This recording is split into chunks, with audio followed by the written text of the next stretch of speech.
And so I'm delighted to bring this to you today. It's pretty informal because I'm at the mood where I want to do things informally. And so what we're going to do is watch a short video that's been put together by some of the folks who are going to be offering some information to you all today.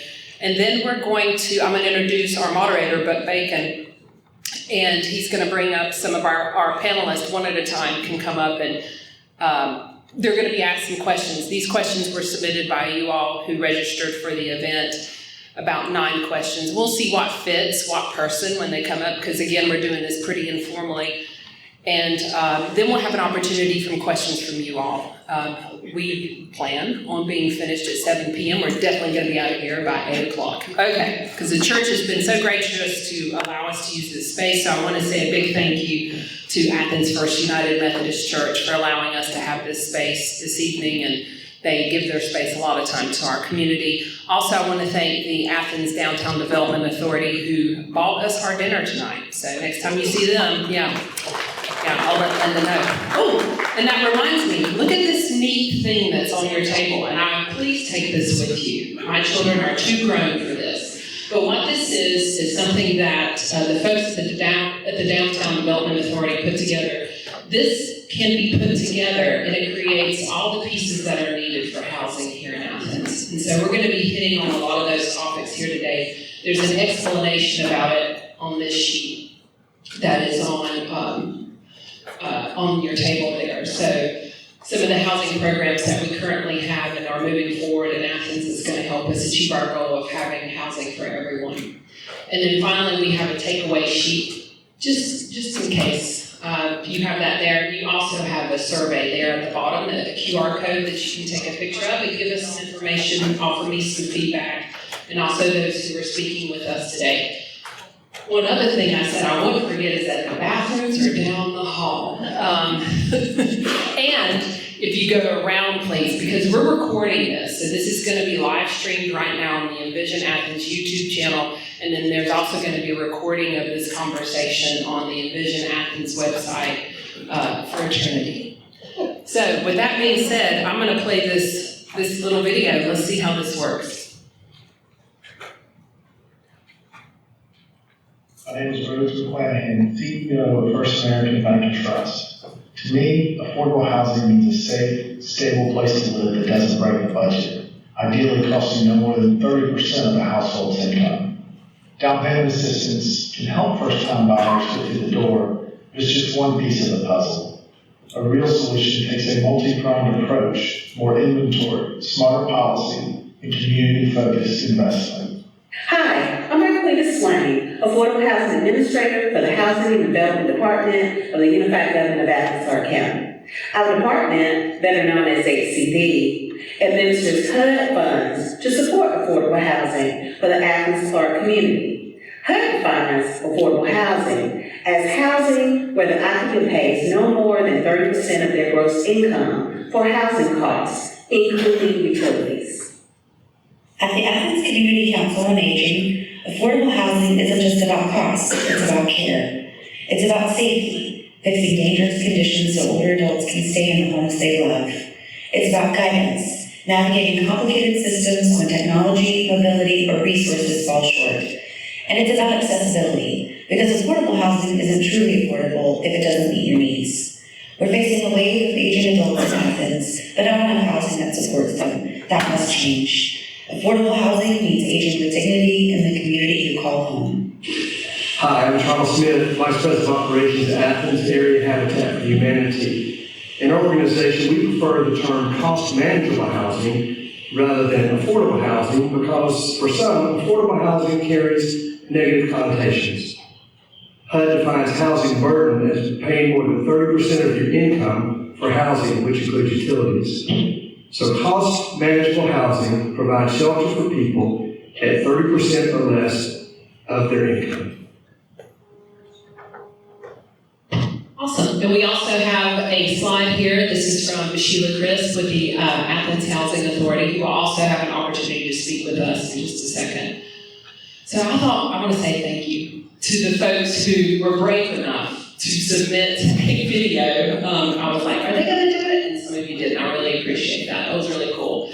So what I'd like to do now is bring up our moderator. This is Buck Bacon. Buck and I have had the pleasure of working with each other on these fair and affordable housing summits for the past couple of years. And so he's been part of this team with us.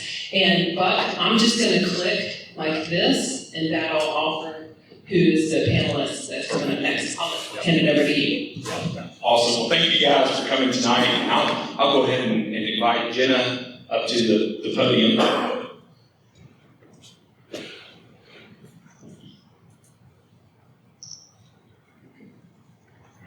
Jenna, I'll let you introduce yourself. Okay. And go from there. Okay.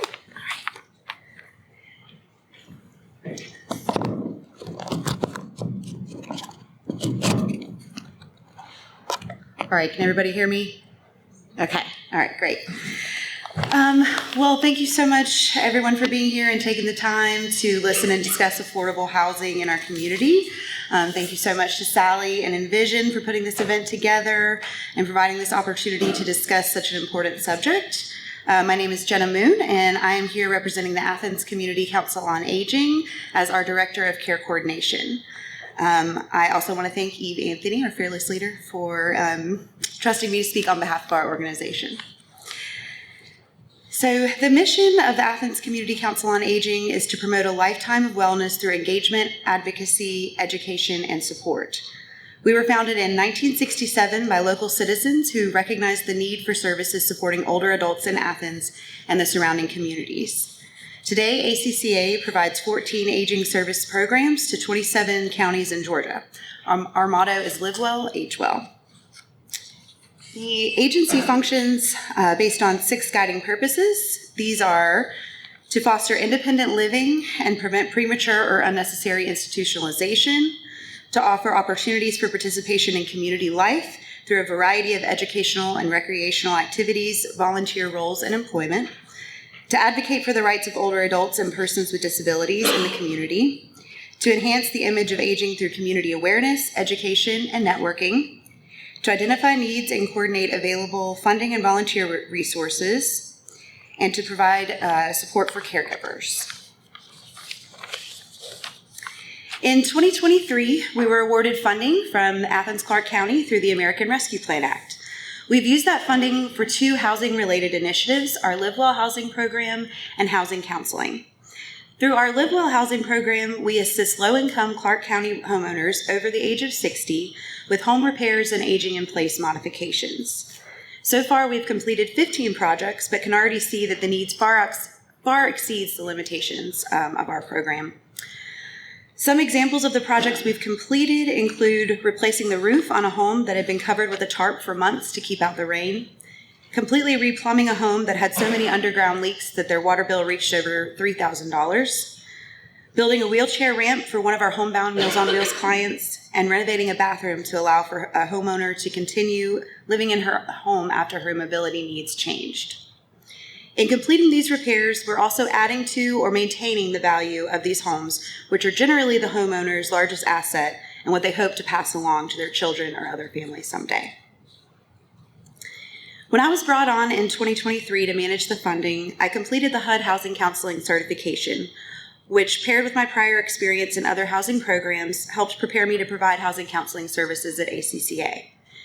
Since the initiative began, I've worked with 162 Clarke County residents to provide a variety of housing-related services. It's probably like 170 since I wrote this. The number one service we provide is senior and subsidized housing education. While our community does have several senior and subsidized providers, navigating the application process and knowing what kinds of subsidies are offered and what the requirements are for approval can be very challenging. Unfortunately, we do not have nearly enough of this type of housing, which is evidenced by the years-long waiting lists that these providers maintain. We assist a lot of people with the application process for senior and subsidized housing providers, as well as privately owned rental properties. Access to the technology necessary to complete these applications and stay informed about your place on their list can be quite challenging if your access to the internet and knowledge of navigating it is limited. This is where education plays an important role in our housing counseling program. We spend a lot of time learning the systems in place ourselves, keeping up with the ever-changing availability of and requirements for senior and subsidized housing, and we're continually advocating for what our clients need out of their housing. For those who need ongoing support, we also provide case management services. For example, I have a client who I've seen through a few different housing transitions. As their needs continue to evolve, we've been able to adapt our services to meet their needs. We're also able to provide a small amount of one-time emergency financial assistance to low-income Clarke County residents over the age of 60. We've provided a variety of assistance, including eviction prevention, utility assistance, hotel stays, and much more. As with our Live Well housing program, the need is certainly much greater than what we'll be able to provide through these ARPA funds. Many of the needs we encounter when we're working with Athens seniors are the same as with other populations. A lack of affordable and attainable housing, for example. We receive calls every day from people who are needing to vacate their rental home. Many of these people have rented their home or one in the same neighborhood for years, even decades, but their rents are being increased to an amount they simply cannot afford. In these cases, their landlord either raises their rent for the next lease cycle, or they can simply let them know they must vacate their home within 60 days, which leads to unrealistic timeframes. Because it is legal to require someone to move out of their home with only 60 days notice, many landlords choose to go this route when they want to greatly increase the monthly rent and they know that the current tenant will be unable to afford the new rate. Unattainable housing. Even in the cases where residents are given several months to find a new rental home, there's still not enough time to qualify for subsidized housing, which is the closest option to truly affordable housing when one is living on a fixed monthly income. As far as I'm aware, most of Athens' subsidized housing providers have waiting lists that are around a year or longer, some even up to 3 to 4 years long. And then the inability to save. So even when given proper notice to vacate, even when given proper notice and planning to the best of your ability, it's nearly impossible to save any income when the cost of utilities, groceries, and medication continue to rise. When your name reaches the top of these lists, it won't do any good if you don't have the money saved for the security deposit, rent, and utility establishment fees. All of these are issues that can affect anyone who needs affordable housing and lives on a fixed income, which is a large portion of our population. However, our seniors face a whole host of other issues as well that are specific to them. Before moving on to the housing-related needs of our seniors, I want to take a moment and talk about what our seniors look like as a population today and what their overall needs include. Seniors are our fastest growing population. You'll hear people talk about the silver tsunami that is headed our way. What they mean is that 4.1 million people turn 65 every year now, and by 2030, there will be more people over the age of 60 than below the age of 18. People are now living longer lives than ever before. This sounds great on paper, but longevity is actually a crisis. Our seniors are terrified of outliving their assets. Not only do they fear living longer than they're able to afford, many seniors lack the ability to increase their income. Typically, seniors are living on a fixed income through Social Security or retirement, and many are unable to gain employment due to their evolving medical and cognitive needs, which means their income will not be increased. Lack of transportation due to health and cognitive needs often leads to social isolation. Without the ability to drive or utilize public transportation, many seniors live very isolated lives and lack the socialization that has been proven to be a vital part of healthy aging. As mentioned previously, a lack of access to technology or a lack of knowledge in navigating technology is another common issue our older neighbors face. Because so much of our communication and vital services are based online, this can lead to missing important communications, a lack of community access, and many other detrimental effects. Seniors face unique needs in the context of housing as well. A lack of transportation for seniors can lead to social isolation. As it relates to housing, a lack of transportation means that our seniors with mobility needs, or who now lack the ability to transport themselves, require housing that is on a bus line and close to their doctor's offices, grocery stores, and community-based services such as what we provide at ACCA. While some community members may be able to look outside of Athens for more affordable housing, though that is fairly far and few between as well, our older neighbors may not have the ability to do so. We believe that a healthy community is a key contributor to healthy aging. In order to age in place in their own terms, our seniors require housing that meets their changing accessibility needs. This is very limiting because it may mean that even if affordable housing is available, it must also be able to accommodate mobility needs, such as being on the ground floor and having doorways wide enough for a wheelchair to get through. In emergency situations, when someone is experiencing a housing crisis and also has cognitive and medical needs, our community does not have any appropriate placements for these individuals. Our shelters do an incredible job meeting the wide variety of needs of their residents, but they're limited in what they can provide. Some of this may be due to funding restrictions or liability issues or lack of staffing. This means that when someone is facing becoming unhoused, whether briefly or for a longer period of time, there really is nowhere they can go where their complex needs can be met. We need appropriate housing for our seniors who are facing complex needs. Another factor disproportionately affecting seniors is the requirements for Medicaid eligibility, which pushes our older neighbors out of their homes prematurely. Because people cannot have a large amount of assets and also qualify for necessary home and community-based services through Medicaid, seniors are forced to decide between giving up their home, something they may have worked their whole lives for, or staying in their homes without being able to access the services that will help them age in place healthfully. Athens has long been heralded as one of the best places to retire. Due to our lack of appropriate and affordable housing, I don't know if we any longer hold that title. So what we can do to earn that back and provide our aging population with the resources to age in place in our classic city. We need to support the development of age-restricted communities that are near transit, healthcare, access to food, and community-based services. We need to promote accessory dwelling units in single-family neighborhoods so older adults can age near family. We need to advocate for inclusionary zoning that incentivizes developers to include senior-designated affordable units in new housing developments. We should promote policies that require universal design standards in new housing, for example, no-step entries and wider doorways. We need to expand transit access that is suitable for people who have mobility limitations and prioritize senior housing near public transportation routes. Most importantly, we need to give our seniors a voice in planning decisions so that when we evaluate new developments, we are sure to include them in our processes. Let's do everything we can to help our older neighbors age in place in our beautiful city rather than aging in crisis. Thank you.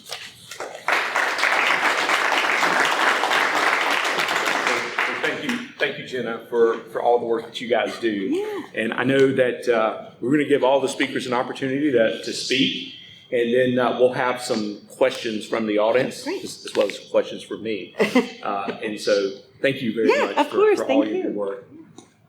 So next up is Shelia Chris with the Athens Housing Authority.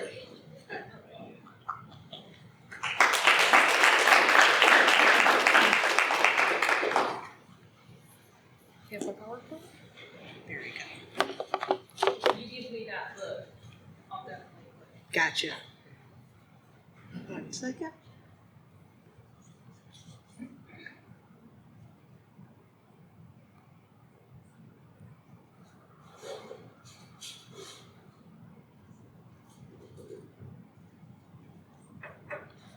So thank you everyone for coming out tonight. My name is Shelia Crisp and I am the Executive Director of Athens Housing Authority. So I'm here to talk upon what is public housing, understanding how public housing works.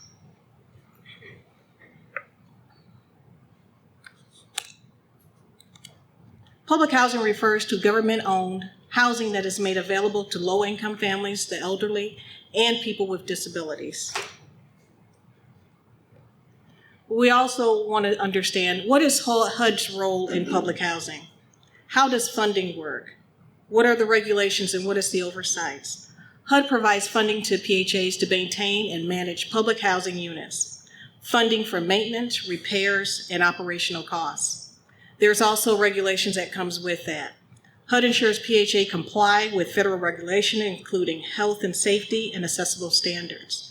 So with that being said, HUD has put into place a program called Inspire. Inspire comes out to inspect all units, and it prepares us to make sure that we have a passing score. So in order to receive the proper funding to fund our properties, we have to make sure we have passing scores. What is the eligibility for public housing? There is a wait list. Our current wait list is 5,333. The average time to stay on the wait list is 2 years. What are the housing preferences? We house elderly, disabled families, children, homeless individuals. And there's a priority called a preference list. But again, the time that they remain on that wait list is could go up to 2 years. The rent calculation is always set at 30% of income. There are some folks that do not have any income, so we do require minimum rent. There's a minimum rent of $50 if you do not have income at that to coming into the program. The leases are typically for 1 year at a time. Each year, every resident has to recertify their income. Of course, there's resident rights, just as we have our rights as to run the property. But at the end of the day, we must provide safe and affordable housing for all of our residents. By doing that, we have maintenance and support, which we have a responsibility to make sure we satisfy all health and safety issues immediately. We have supportive services. We have a director of resident services. She works with our residents when there seem to be, if a resident is having issues. We work with every resident when they come to us and say, hey, we need help. We also work with the community and we provide them with a list of resources as well. This has always been a number one question. How is public housing funded?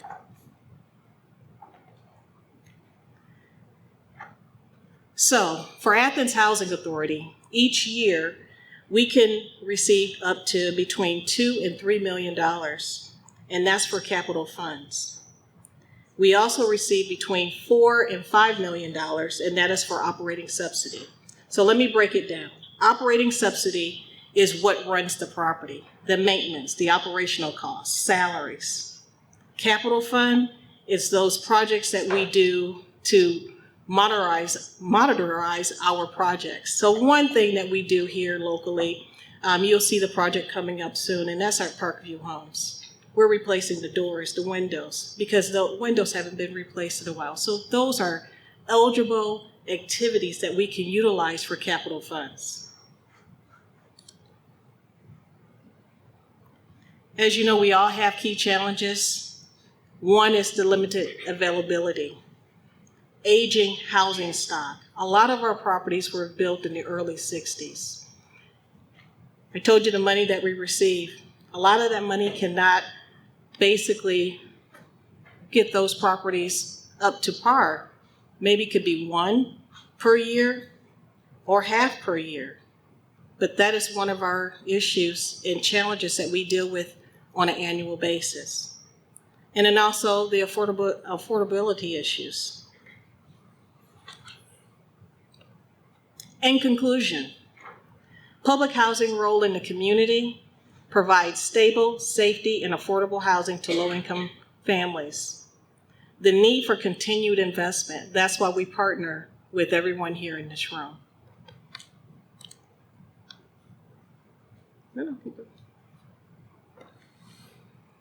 So there's another aspect of a housing authority, affordable housing. How does that impact us in this community?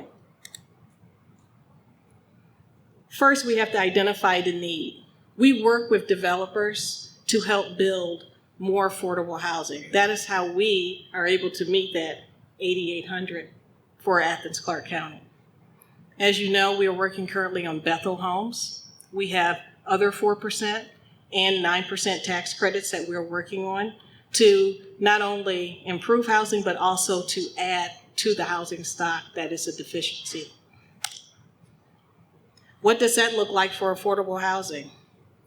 The income limits. It's based on the area median income. Typically, households with income below 80% of AMI is eligible. There's preferences for households. There's other eligibility criteria, U.S. citizenships, no criminal history. And applicants must either meet the HUD guidelines or whatever the tax credit guidelines for that property. In conclusion, for housing authorities to develop, one of the challenges is Department of Community Affairs. They only issue a tax credit once per year in this area. So let's think about it. We have several housing stock to build, but that's the limitations we have. And how long does that take? It can take up to 18 to 24 months. However, it could take up longer. There's a lot of red tape that has to be done when building affordable housing, but the Athens Housing Authority works with developers to help get through those red tape, working with the city and working with our local partners. So at the end of the day, we here at the Athens Housing Authority not only have the preservation of current housing stock, but we're in the business of actually producing additional housing stock. Thank you for coming out. All right, that's it. Thank you, Shelia. Friday, ribbon cutting? Yes, sir. That's public news, right? That is public news. So, Can you tell us more? absolutely. Friday, 11 a.m. Yeah, I'll give you the mic. Thank you. Yeah. Friday at 11 a.m. at Bethel Homes. We are, well, let me change that. It used to be Bethel. The View at Noda will be having our grand opening ribbon cutting at 11 a.m. Please be there. It's exciting. Our residents will be there and a lot of the community. Thank you, Sheila. Thank you. You know, we have a lot of wins in this community, and sometimes we forget to celebrate it. So good work, Sheila, and your group. Charles. Yeah. So Charles Smith with Habitat for Humanity. Hi, I'm Vice President of Operations at Habitat for Humanity, bringing greetings from Spencer Fry. He's our Executive Director. Spencer, I learned this week, and I think I'm right, he began his tenure at Habitat in 1999. I'm older than he is, but he's been there longer. I think that makes him the housing nonprofit with the longest tenured Executive Director. I don't know if anybody would be longer than that. Maybe the longest tenured executive director of any nonprofit in Athens-Clarke County. We at Habitat think that leadership and innovation become necessary components in addressing the housing crisis in our community. We have a storied history as one of the most progressive and innovative creative affiliates in the nation. Since 88, that's our birthday, Athens-Area Habitat for Humanity has been providing cost-manageable, stable housing options in our community. We help low-income homeowners age in place with repairs. We provide residential rentals, and we build efficient homes for home ownership. When a homeowner becomes disabled, sometimes it means a choice between leaving the home they own or becoming a shut-in. So we have a program called Accessibility Improvement Modification. It assists local homeowners with providing needed home modifications to assist their mobility. Another program we have, Brush with Kindness, assists low-income homeowners in Athens-Clarke County that face essential repair needs that exceed their budgets. We're grateful to have the assistance from Housing Community Development, the Community Development Block Grant, and as a result, we have built dozens of ramps. We've created numerous accessible bathrooms and provided repairs to allow these homeowners to stay in their homes. The imposed cap per project currently is $5,000. That's challenging given today's construction costs. If this cap is not a federal restriction, we would like to see an increase in that amount. In 2009, Athens-Area Habitat purchased 16 blighted apartments on the east side of Athens. 2 buildings, 8 apartments each building. The intent was the first step in helping to stabilize a neighborhood. And in 2011, we brought 5 more duplexes and another house located a block from there. A few years later, we built 7 houses in the neighborhood. And we're going to be embarking on our largest project to date, building 63 homes close to that neighborhood as well. This intentional plan for neighborhood revitalization and stabilization of a 3 or 4 block window began more than 15 years ago, and we're seeing it come to fruition. In 2016, we purchased 8 more duplexes and 2 quadruplexes kind of behind St. Mary's Hospital. So we now have 51 residential rentals. We purchased them, we've renovated them, and now we rent them. We don't advertise this because we rarely have vacancy, because we only charge 30% of someone's income. So if someone is spending only $300 a month for a 2-bedroom apartment, they're not leaving. So we rarely have vacancies. We realize to address the housing crisis that we have to have partners. And so we have partnership with Lydia's Place, where we have a quadruplex, 4 apartments for them. We have an ongoing partnership with Family Promise, another local nonprofit. Madison, executive director, is right here. We have 2-bedroom, 1-bath apartments for them, renovating 2 more apartments, 1 bedroom, 1 bath through ARPA funding, and also building a 3-bedroom house for them this summer. Leadership and innovation are key. Our rentals are primarily for people who are not eligible or maybe not interested in homeownership, but they still are in desperate need of housing. In 2019, Habitat for Humanity International codified our rental policy, and now every Habitat affiliate in the nation can have rental housing because we did it first. We also currently engage in workforce development as it relates to housing. We are proud to partner with the Sheriff's Office at Clarke County Jail in the Future Foundations program. We train eligible inmates in fundamental construction practices. Spencer is a licensed contractor, and he goes out every other Saturday to the Clarke County Jail where he meets with female inmates, teaching them construction skills. Many ladies have already graduated from the Future Foundations program, and when they're released from jail, they have skills that no one can take away. We're grateful to say that we've already hired one of those ladies. Education and training programs like this one have proven to reduce recidivism and dramatically improve the chances that formerly incarcerated citizens will go on to live healthy, productive lives. So we're sharing our expertise in an effort to help build and rehabilitate lives as well as homes. Also, we're training workers to enter a diminishing construction field. Again, leadership and innovation are key. So most habitats in the country don't do what I've just mentioned, but every habitat builds houses for home ownership, and that's our bread and butter. Our home ownership program offers 0 interest mortgages. That means that the mortgage payment for a monthly payment for a 3-bedroom house is $399 a month plus taxes and insurance. At the end of that 30-year window, paying $399 a month plus taxes and insurance, that family owns the house and the dirt, thus becoming the foundational building block to create generational wealth. We service all our mortgages in-house. That also includes a right of first refusal in our closing documents to ensure the affordability of this house that easily could get flipped. We ask our clients to contribute 500 sweat equity hours so they build the house they buy the house they build. Volunteer labor plus donated materials coupled with 0% mortgages allow entrance into the world of home ownership for those who simply cannot afford conventional financing. How many counties are there in Georgia? 159. Where does Athens-Clarke County rank in home ownership? Next to last. 158. Only Chattahoochee County, which is just south of Columbus, is worse.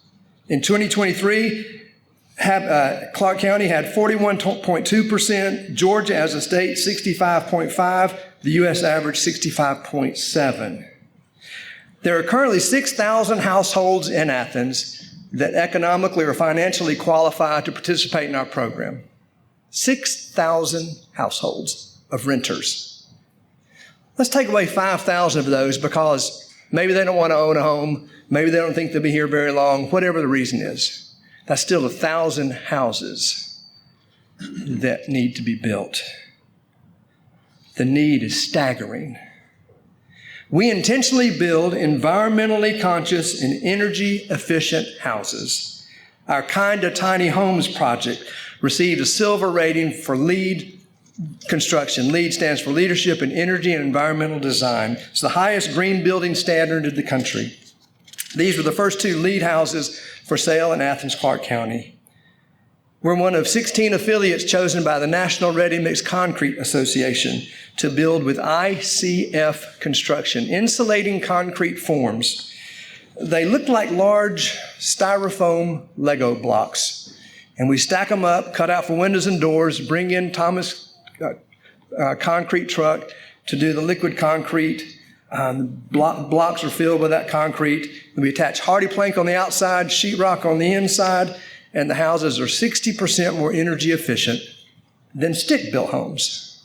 Again, leadership and innovation are key. And while we're proud of what we've accomplished in our 36-year history, we're now embarking on our biggest project ever. We call it Micah's Creek Homeownership Opportunity Project. We're planning to build 63 houses, which will include 37 houses for families, 15 houses for homeless college students coming out of the foster system with Lydia's Place, and then 11 tiny homes for veterans and artists. We're targeting residents in inner East Athens for home ownership because they've not had that privilege. We're not seeking to bring in folks from Atlanta. This is not a gentrification project. We're trying to do what we can to fight gentrification in inner East Athens. We've enlisted the help of the University of Georgia Family and Consumer Sciences to come and help us to do a longitudinal study, 5 to 7 years, to study the grades of the children in this neighborhood who will be going to Gaines Elementary School. We'll also study health, economic, and social factors which will result from home ownership. We'll publish this study of scientific data, and now we think that after this publication, this project can be replicated across the nation. We've secured non-federal funding to solarize 7 of these homes already, and we hope to solarize the entire neighborhood. Here's what Micah's Creek can teach us. We must find solutions which lower the threshold for home ownership by reducing the initial purchase and removing the burden of mortgage interest.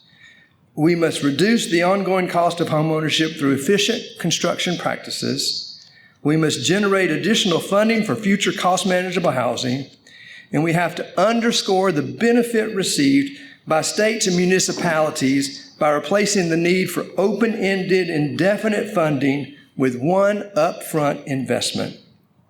This specific model produces additional property tax revenue, and that, along with increased local spending of disposable income, produces a reduction in the demand for public assistance.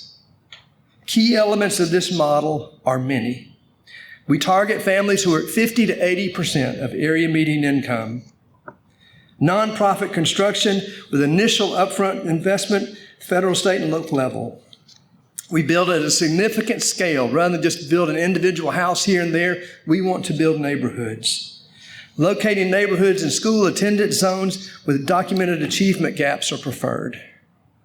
We want to continue to offer no-interest mortgages in order to remove the single most significant barrier to entry for potential first-time home buyers.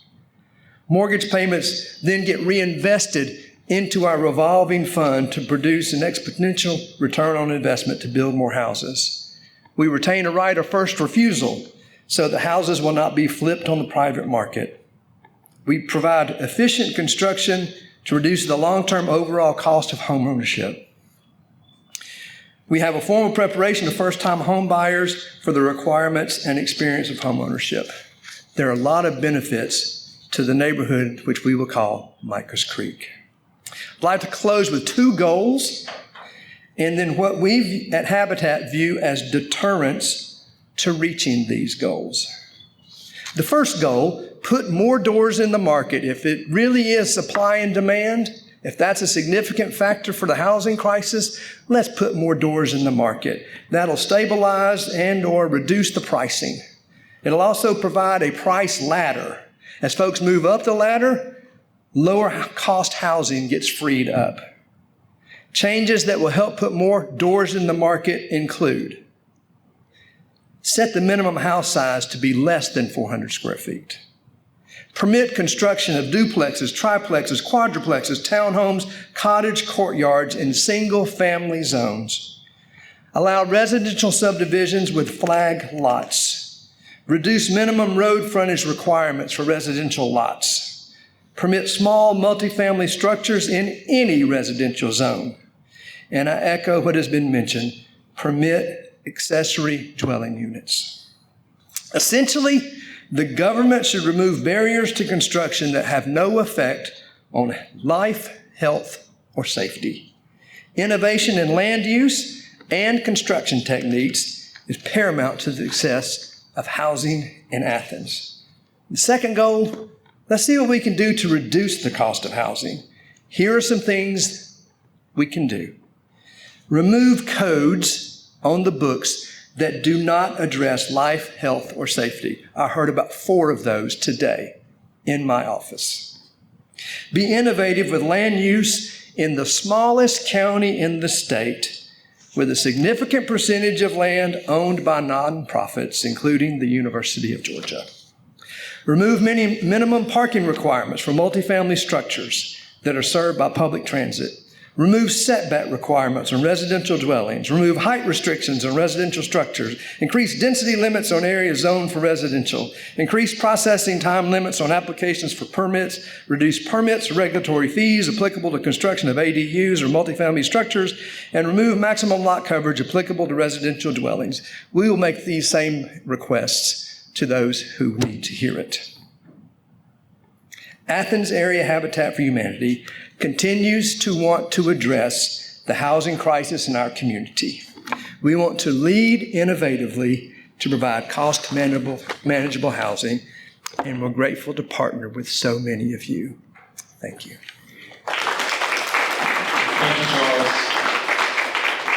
So next up is Marqueta Swain with the Athens-Clarke County Housing and Community Development.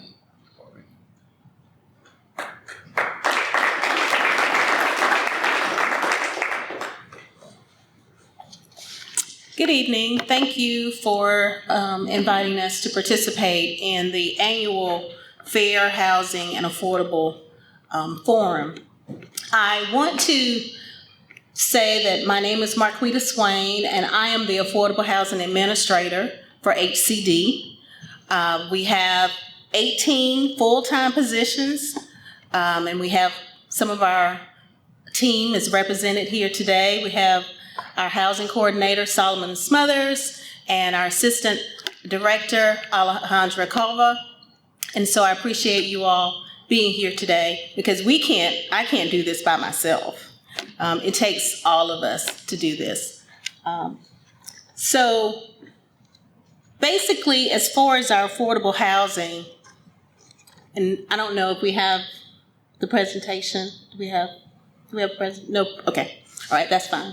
So we provide affordable housing, which is defined by HUD, as you've heard many others say, that because we receive federal funding, that definition defines how we can allocate those funds. And 2 of the programs that we receive funds for is CDBG, that's our Community Development Block Grant, and our home program, our Home Investment Partnership Program. Those are funds that we currently receive as an entitlement community for Athens-Clarke County. And so with those funds, we address affordable housing needs for low to moderate income residents in Athens-Clarke County. We have an income limit that HUD provides, and it is updated annually. The income limits basically is broken down as low income, extremely low income, and low income. Low income is 80% or less AMI for Athens-Clarke County. It's important to note that Athens-Clarke County is made up of a MSA when it comes to determining income limits. And so that includes Madison County, Oconee County, and Overthorpe County. And so a lot of times we get asked the question, why is that income limit so high? And it's because all of those counties are combined together to determine the average household income. Because we allocate the grant funds, as I previously stated, CDBG funds particularly are used to do many things within Athens-Clarke County. We address affordable housing and redevelopment. We address economic development. We address public services as well as public facilities. I'm going to talk specifically about the CDBG dollars used for affordable housing. Those funds, there are many eligible activities that those funds can be used for, but most of the time here in Athens, we use those for acquisition, we use them for demolition, and for rehab. Those are our primary areas for CDBG housing dollars. In addition to that, we also have allocated down payment assistance funds using CDBG dollars. Athens-Clarke County Housing and Community Development does not provide those direct services. We basically subgrant those funds to local partners here in the community. And so basically they provide the direct services for entities here in Athens. There are many partners that we have. Charles mentioned partnering with us with Habitat for Humanity. They have a repair accessibility improvements program that they receive CDBG dollars for, and to address the need for repairs in the community.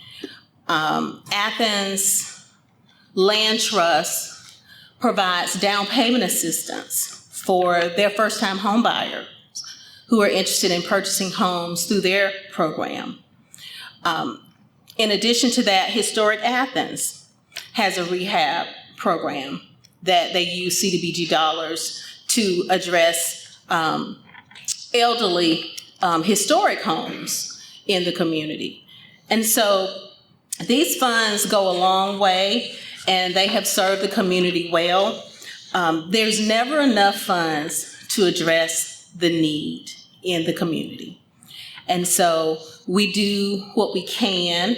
I am pleased to say that these funds have increased over the years. I've been with ACC Gov for 12 years. And when we first started, we haven't always received the amount of funding that we currently have. And so it's been up and down over that time, but it's good when you do the work and use the funds well and perform well that HUD is able to provide you with additional funding for the community.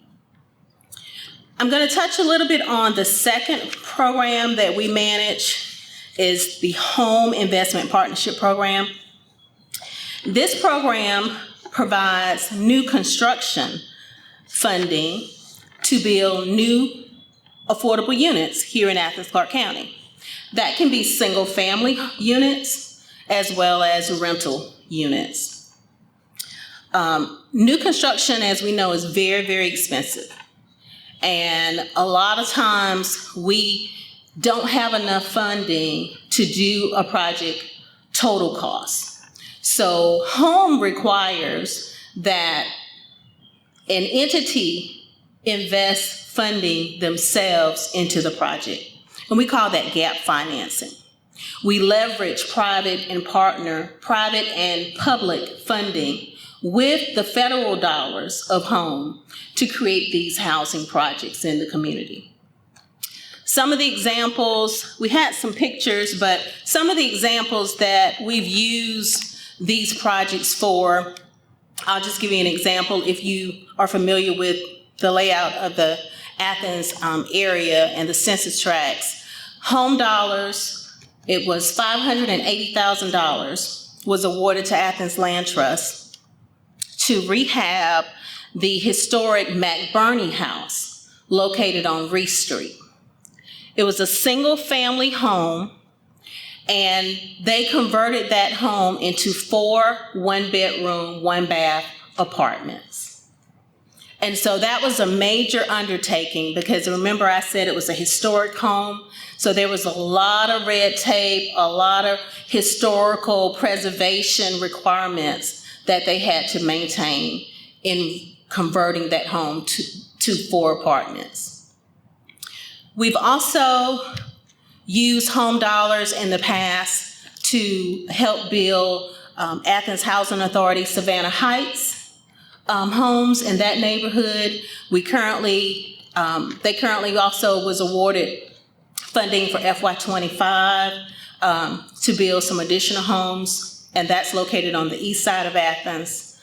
And Athens Land Trust, they use home dollars as a SHODO.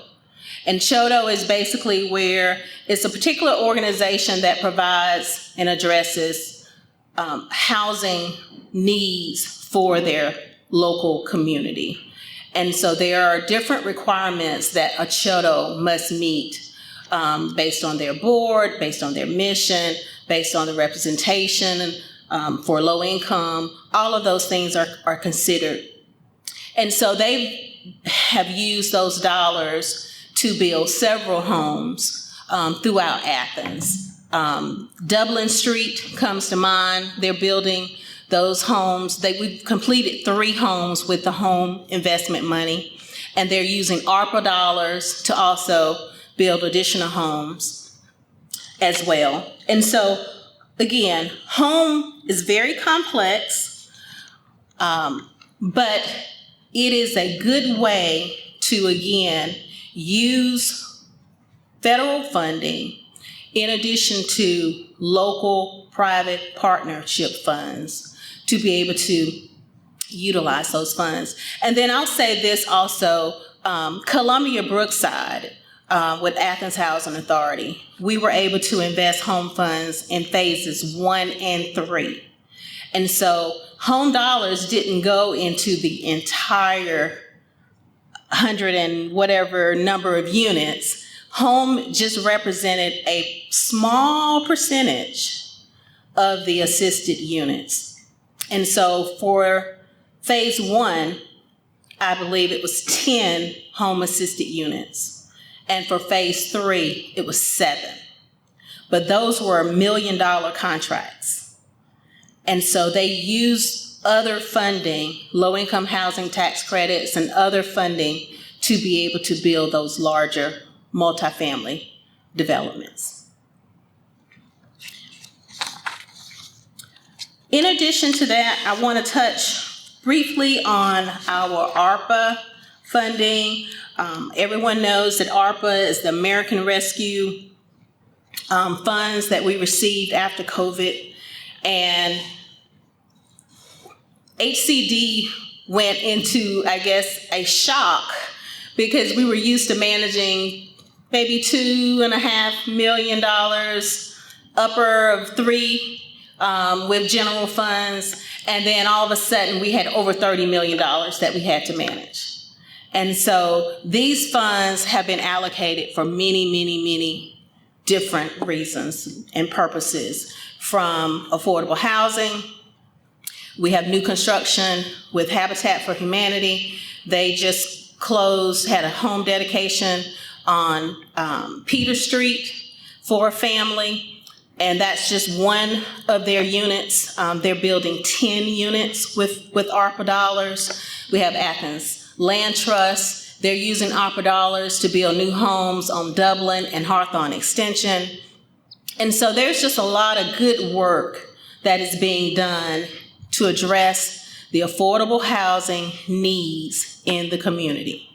EADC, East Athens Development Corporation, they're using ARPA dollars to build 2 rental single-family homes on the east side. Those units are up and they look really good.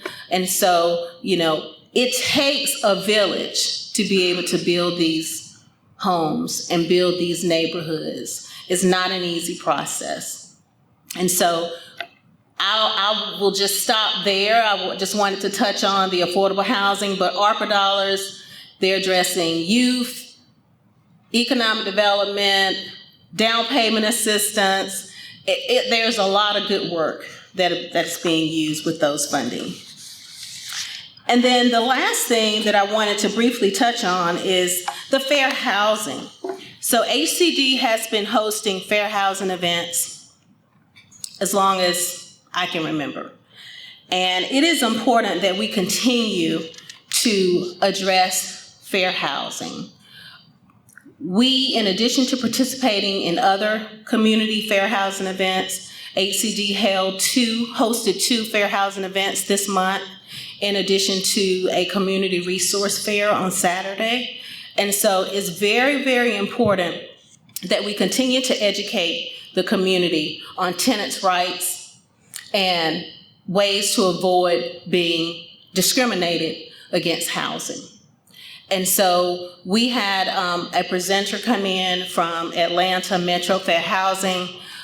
They've been in business for over 50 years. And so they were able to really provide some good information so that the residents can know what to look for, can better understand agreements that they're making when it comes to their housing needs and housing.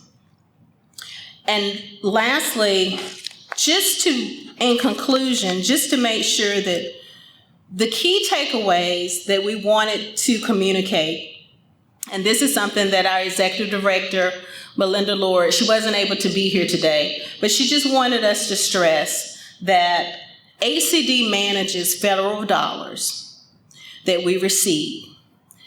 Some dollars come from HUD, that's our CDBG and home. Other dollars may come from the Treasury, like the ARPA dollars. We also receive COC funds that address homelessness. And so those funds are the bread and butter of HCD. And we try to use those funds and be wise with those funds to make sure that we are taking into consideration the needs of the community. In addition to that, we use ARPA funds. We completed an affordable housing strategic plan. We've used that plan to guide us as we move forward with dollars that have been allocated for acquisition strike fund, for single family, as well as for our inclusionary zoning. And so the goal with that is to take the recommendations from that affordable housing strategic plan and to use those dollars to create a plan forward. One of the suggestions has been to reactivate Athens-Clarke County Land Bank Authority so that we can utilize some of the properties that we currently own and maybe have future developments. Other suggestions has been to create a housing trust fund so that we can have a place to put these funds and be able to help and incentivize developers to create more affordable housing here in Athens-Clarke County. And so low-income housing tax credit, gap financing fund, acquisition strike fund, and the single family affordable fund. And then fair housing. Again, we will always continue to support affirmatively furthering fair housing so that everyone can be treated fairly when it comes to housing and have adequate housing, safe housing. Thank you.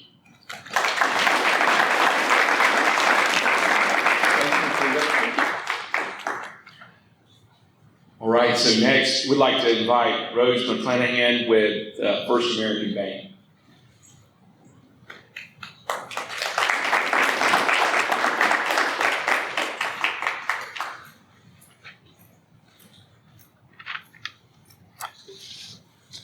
Good evening. How's everybody this evening? I might take this thing out. That's a little too low. My name is Rhodes McLanahan. I'm the CEO of First American Bank, headquartered here in Athens. I think that, from what I've heard so far tonight, we've heard from nonprofits. We've also heard from the public sector. And I think one component to long-term viability of affordable home ownership is really the private sector also. And that's where the traditional financing comes in and private investment.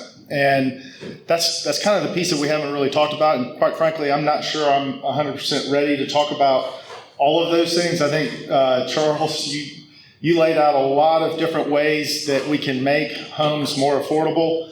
One of the beautiful things about Athens is the University of Georgia, but it's also one of the main contributors of lack of affordable housing. And whenever an affordable house may come up, it's swooped up by the individuals that are looking to turn around and create a passive income stream from one of our bright students down the street, but it creates this problem where the inventory practically does not exist.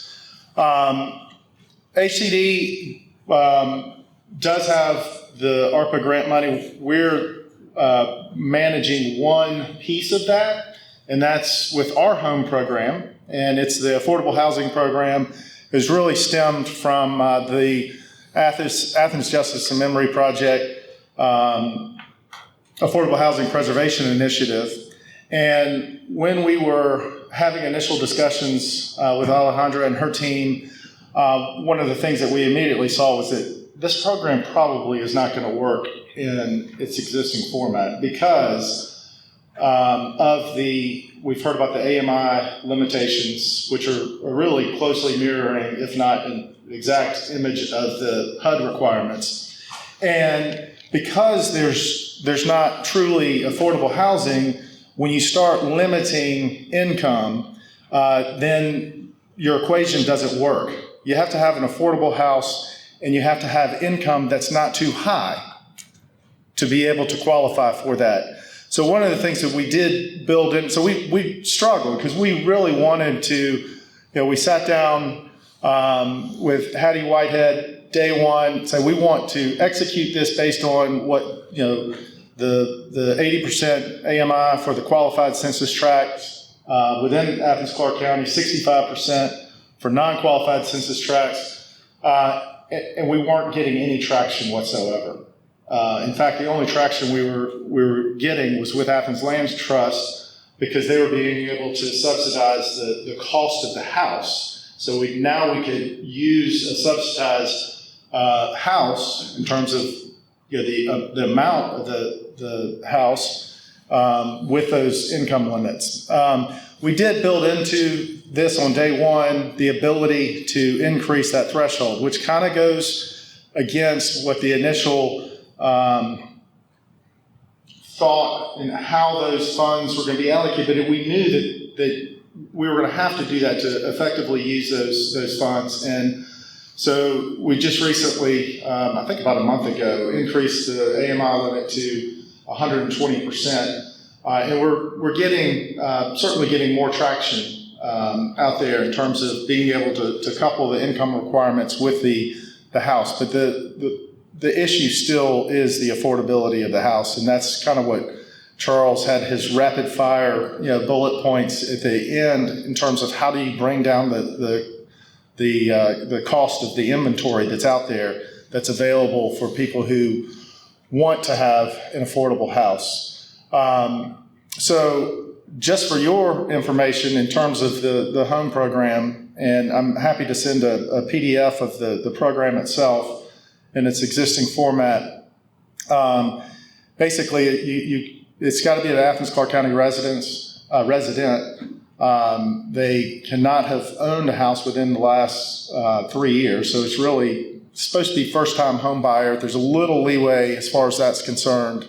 The homeowner has to go through HUD certified training, which we're currently utilizing Athens Land Trust for that training. They've already got a program that's up and running and providing that training for the applicants that we're getting.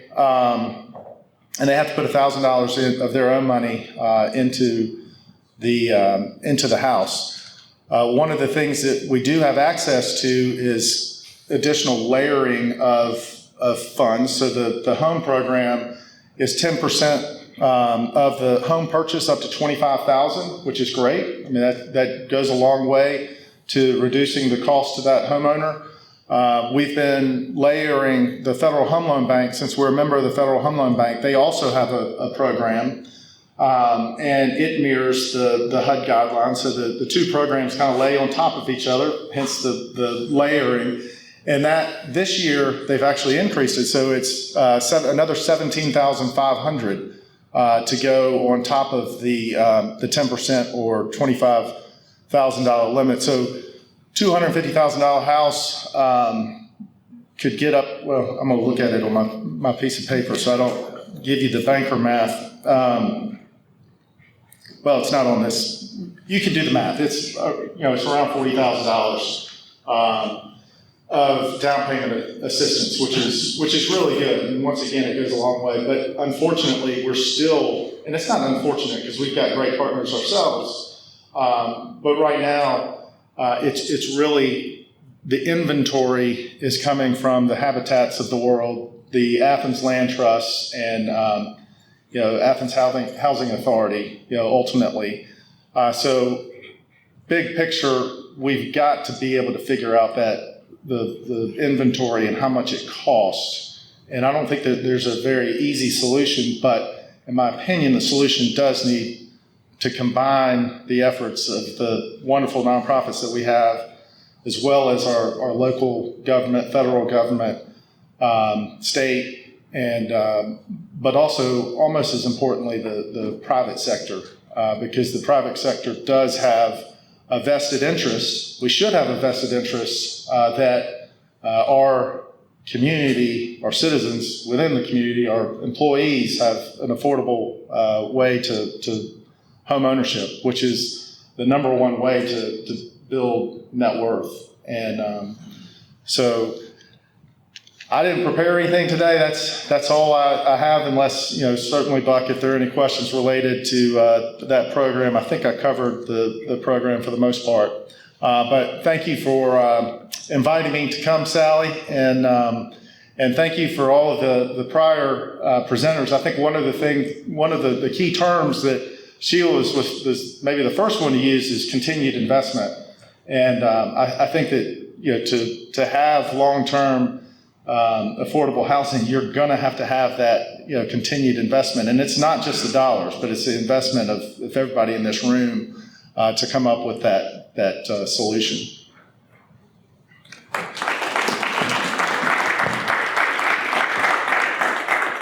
Thank you, Rose. You're welcome.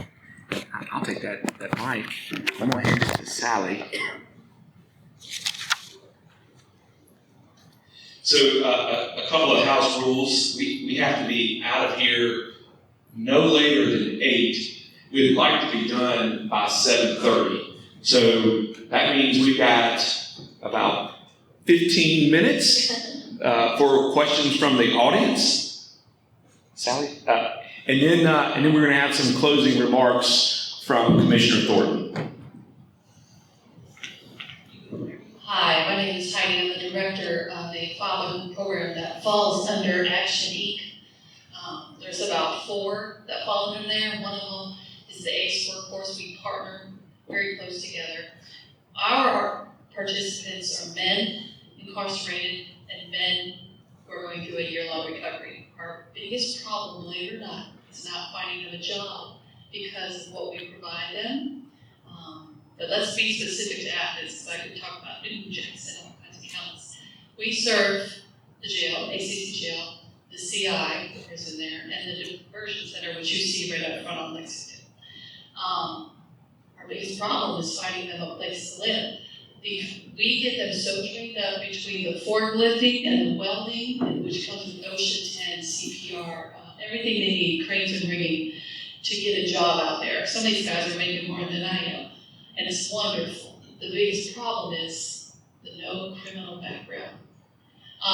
So for us, it's devastating because they get very encouraged, and then when it comes time to step out of the facility, it's hard to find a place to go because of the no criminal background.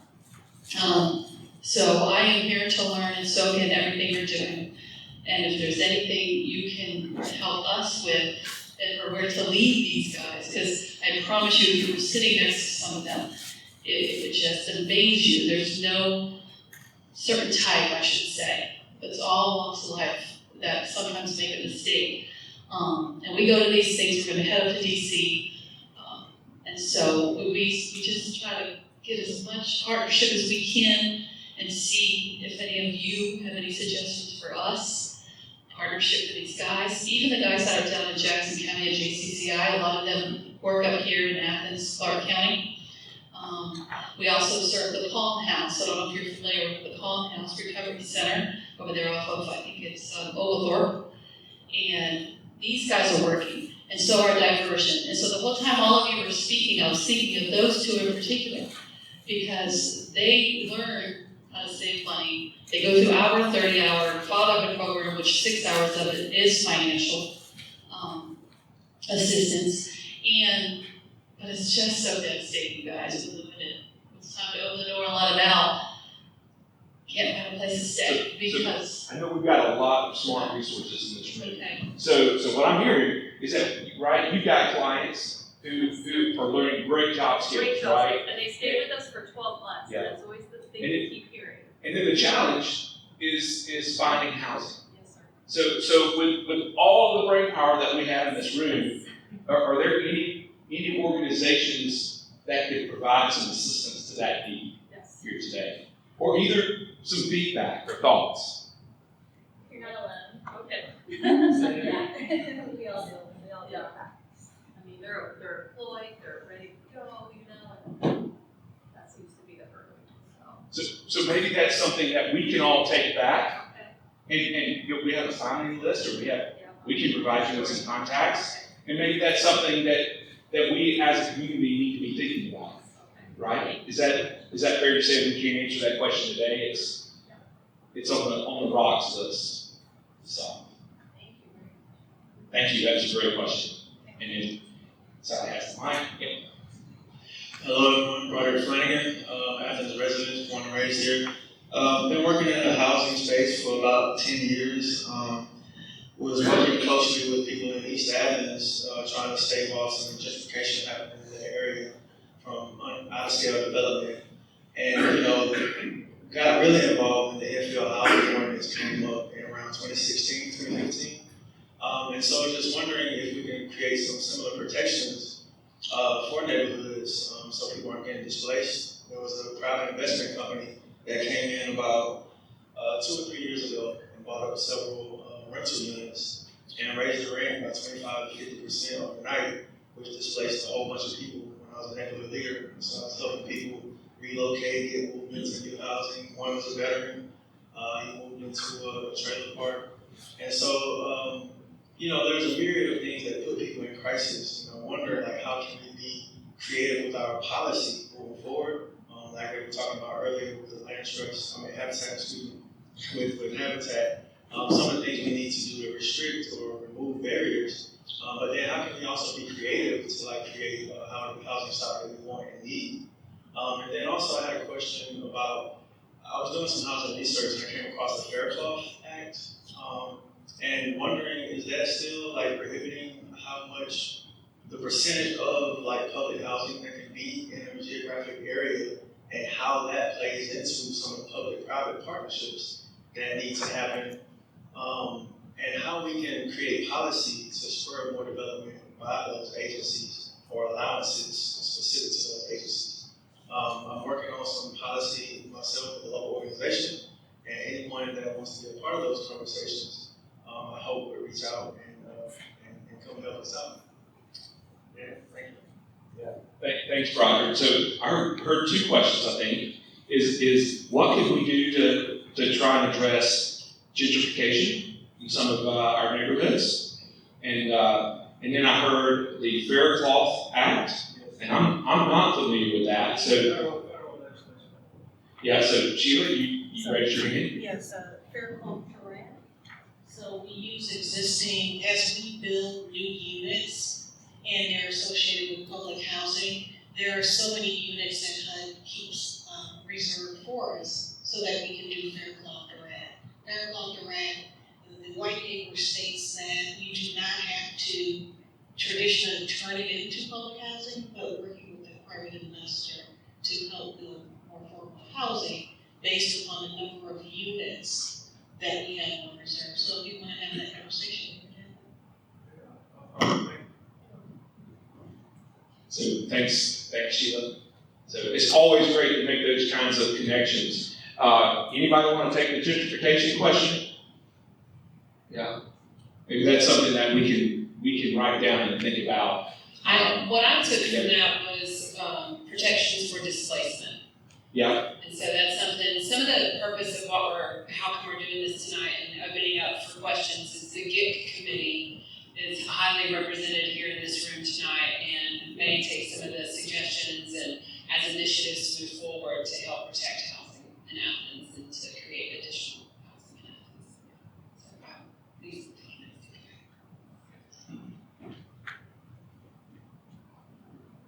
One thing that with the federal dollars, Sheila mentioned low-income housing tax credit projects. So one thing that has happened, that will continue to happen to avoid gentrification is the affordability period of those projects.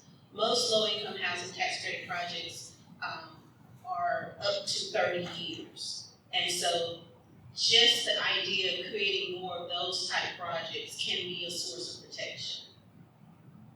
But as she stated, it's usually very competitive and maybe one project for this metro Athens region area. And as part of writing the deals with Athens Housing Authority, after the 15-year compliance period, in order for that to remain affordable, the Housing Authority has first right of refusal so that it comes back to us in order to keep it affordable for the next 15 or 30 years in the future. Yeah, thank you. So, any other questions? We've got time. Yeah, John.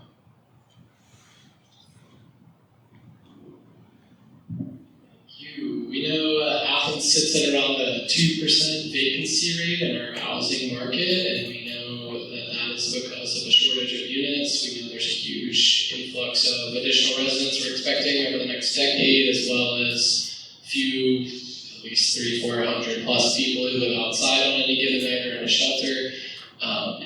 Simultaneously, I noticed every time we have new housing developments come forward, we have tons and tons of people who live in the neighborhood that are not happy to see new housing developments or increased density come up in their neighborhood.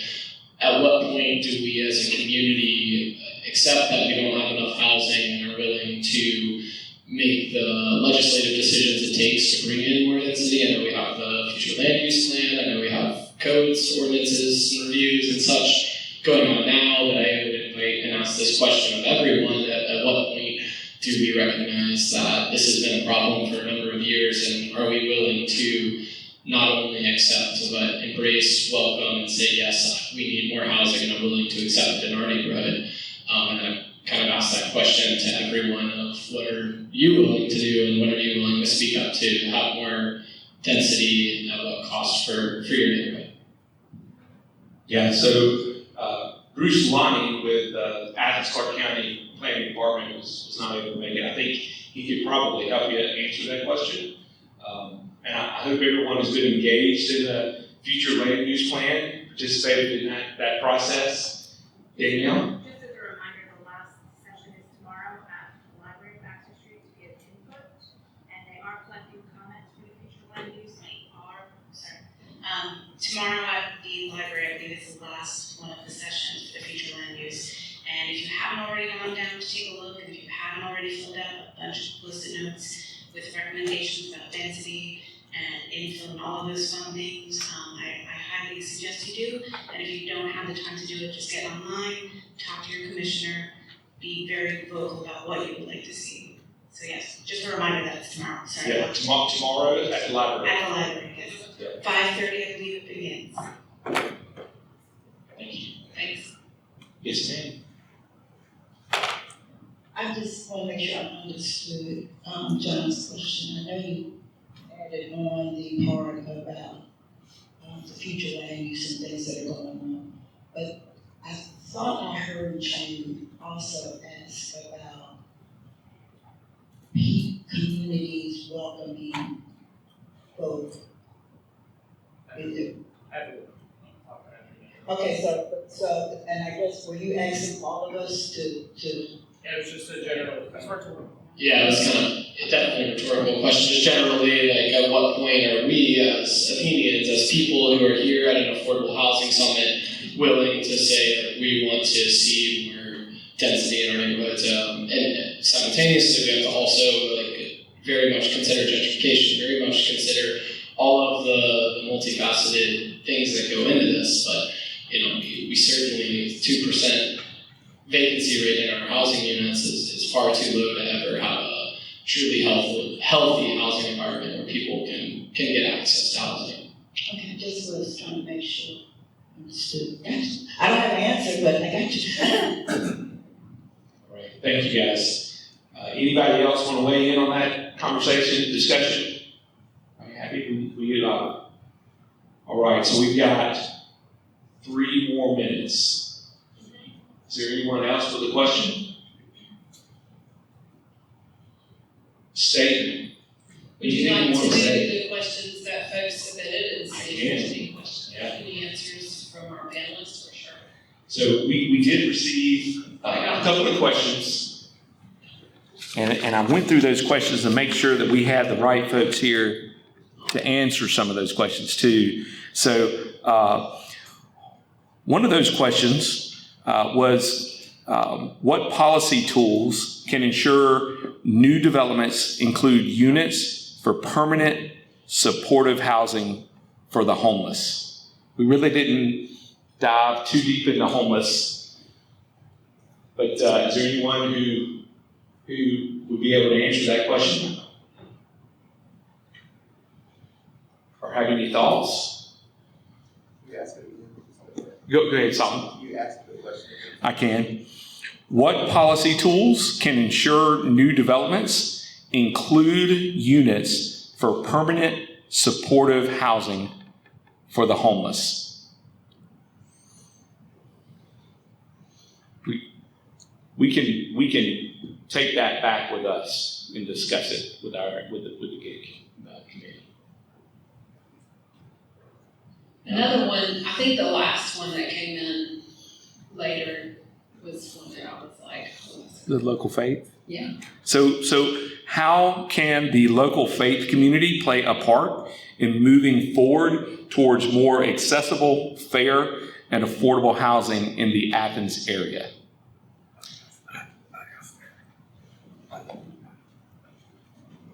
So, I'm Baptist this year, Commissioner District 5. My church, Ebenezer Baptist Church West, we just purchased 72 acres of land to build senior housing and affordable housing. Now, the issue we have to deal with is sewer. How do we get sewer to that particular property? And that's going to be one of our challenges. Well, we got the property. We're working on the plan right now. It's going to be a nice community. It's going to be senior housing. It's going to be an amphitheater out there. It's going to be a lake. There's going to be a housing for kids when it's summertime. Come out there and do camps. It's going to be a retreat area. So it's something that none of the faith-based communities in this community have ever done before. So it's aggressive. Our pastor, he's a visionary. He believes in housing. And I think it's going to be a wonderful project. We had asked some other faith-based communities come in and partner, and they said no. So, again, and I ain't getting nobody else to play this. That's their deal. However, I hope our example will lead the way for other faith-based communities to participate in that type of housing. We were fortunate that property had been in the African American community for over 80 years. And people had been trying to buy, private developers had been trying to buy that property. We were fortunate that when we went to them, and I was part of those conversations, sit down, I know the family, sit down with them, told them what our plan was and what we wanted to do, and we closed that deal. So again, 72 acres, and we won't develop all of it, we want some of it to be green space. But we're excited. congregation is excited behind the 1%. But I think moving forward, and as you all see what's going on at the federal level, not only are we going to need our faith-based community, but we're going to need our private business partners to kick in. I was talking to Ms. Chris earlier. We got, and this is not what I like. We got Miser coming in, going to employ 1,700 people, start serving 65,000 jobs. Wouldn't it be something that we went and sit down with them and say, hey, we got to house people. Would y'all be interested in partnering with either developers or with us to build some houses somewhere so people that work for that company can stay in that? Because we need a tax base. Other issue we got is our surrounding counties is not doing any building. Jackson County, who's growing like crazy, is not doing any much construction. Barrow County is probably doing more construction than anybody. Madison, Old Thorpe, or Carter can't afford to go out there because they're not building the type of houses that we need. So our surrounding counties are not supporting enough housing. Us being the smallest geographical area in the state, it's difficult for us. We're gonna run out of land eventually. Even if we do all the infield. And we got to deal with the sewer issue. We gotta make sure that we get sewer and water to those areas. We got too many people in this community that are on septic tanks. We gotta get them sewer capacity. So yeah. Excuse me, ma'am. Oh yeah, it's right out in Commissioner Gordon's District 9. So again, and again, our pastor had that vision, but y'all, I'm gonna tell y'all what's crazy about that. I know about to go. Reverend Holt, who pastored our church for 40 years, he had that vision over 20 years ago. Talking about Ebenezer buying property, doing housing. When we re-elected Dr. Bledsoe, he just carried that vision out now. So we started the project, bought the land, and hopefully within another year, so we're gonna be breaking ground and start building those homes. All right, thank you, Commissioner. So I want to give, okay, one more question. Yep. If you're interested in faith-based housing development, and your congregation is not able to purchase 72 acres, which is so awesome, I love that y'all did that. Check out Emory Fellowship, UMC in Washington, D.C. They built 99 units of affordable senior housing on top of their church. And then Atlanta First UMC also has a similar project happening now. So there's lots of different models where faith communities can be part of this. Awesome, thank you. All right, and then I'm going to give Commissioner Thornton an opportunity to close the evening. Will you talk about whatever you want to talk about? I did want to speak on faith-based. I do think that also on Freeman Drive, there's a project called Hope 139. And it is a faith-based housing area, but it's designed for teenage mothers, or not teenage mothers expecting babies that want to keep their babies, and so they have a place to live and learn motherhood. So I do believe when the bigger community sees Ebenezer Hope 139 contribute to the community, we will see more of churches getting involved. Our second housing conference or summit was at First AME, and it was just dedicated to faith-based churches and organizations building housing. A lot of faith-based churches did not have to buy property because they're already sitting on a lot of property, but they have to pay taxes. So we got to work around some stuff and see where their hearts really are at some point. But I think this is going to pick up with everything going on. I'm glad that Ebenezer West is taking the lead in that. Okay. It's your turn to make closing remarks. Athens-Area Habitat receives donations from lots of congregations. We also have churches that sponsor home sponsorship, build some churches with us. So we would love to have others with us. Wow, okay. I moved right into there. How many of you know what Project 8800 is? the regular folk, the regular folk. We did, the government sponsored a housing study, and in that study, it says that it takes 8,800 units to address the low to moderate income housing in Athens. 8,800. And so we just felt as though if you keep repeating, people will know how serious we are about this housing issue.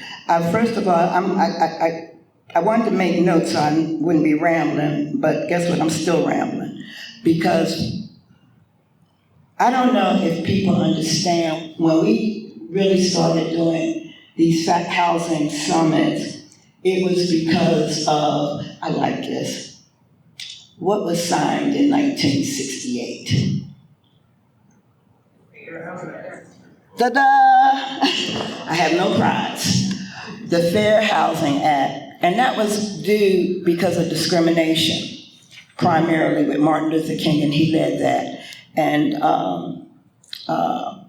who was president? President Johnson, I believe, signed it in 1968. Well, we're still seeing a different type of discrimination. And maybe still racial too, I don't know. I ain't going there with y'all, this ain't a race talk. But with poverty and people just struggling to make it, and they can't. So we like to remember, or I like to remember, why we come together. We just don't come together because we like each other's company, but we should also be building on something. Each meeting should be something. We should see where we're progressing somewhere. So in lieu of that, I did want to at least tell you that this is our 4th annual event, but this year we actually did, I think, 6 type of fair housing events. I think, Marqueta, you mentioned about the 2 housing workshops you did. In March, we did a housing event. Some of you were there.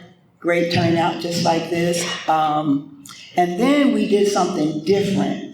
Some of us sat in on meetings with developers and contractors. This was led by your own Buck Bacon, and we heard from the developers and the contractors what they see the problem is. So I do think we are to a great start in doing something. I think our next move should be doing something. I don't want to forget the summit committee members this year. There's Solomon Smothers, wave at us, Buck Bacon, Larry Ford is not here, Fred Smith, Miss Sally, raise your hand, wave at Miss Sally. She is awesome as far as pulling things together. I have no patience whatsoever. She's very detailed, and she's the reason all of you are here tonight. Danielle Glimmer and Denzella Stour, she's not here tonight. And I know that Fred is going to be making a presentation at the May. Don't look around, Mr. Smothers, I was talking to you. I know that Mr. Smith wants to make a presentation at the next GIC meeting, but I think he wants to get with Sally, based on my conversation today, to compile everything that has transpired at all of the meetings and come up with some recommendations. I don't know who did the Council on Aging presentation. That is the first I saw that kind of data and information, and I do know we're going to add it to our pot of suggestions and recommendations. Charles, you also gave good stuff and feedback. We need to take this stuff back and act on it. Now I'm going to put my fellow commissioner on the seat. You've heard the recommendations, Commissioner Fisher. When I make that motion, you need to just say amen. And we do need to make some changes. The zoning issues are a problem. They are a problem. And I did not realize it was a problem until I started talking to all of you and some other folk. So I'm very passionate about housing. I was not a fan of ADUs earlier. I'm a fan now if we do it right. Infield, I see that Broderick might have left. We're going to bring that back up. And we need to look at why inclusionary zoning is not doing all that it could do. So those are the things, my takeaway. Everybody should have something. Either you just learn something new. If you don't learn anything, you know 8,800 is, right? Or you need to walk back and figure out what you're going to do. And when I call you, please don't act like y'all don't know me. I'm serious. By this time next year, we should have a success report. We should be able to walk around and see where homeless people are being housed at without fear or threats. We should know where people can age comfortably.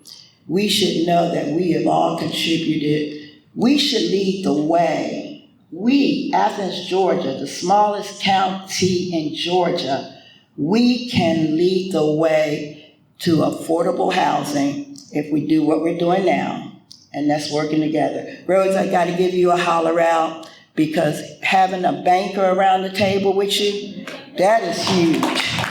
That is huge. So thank you all. I don't know, Miss Sally? That's it.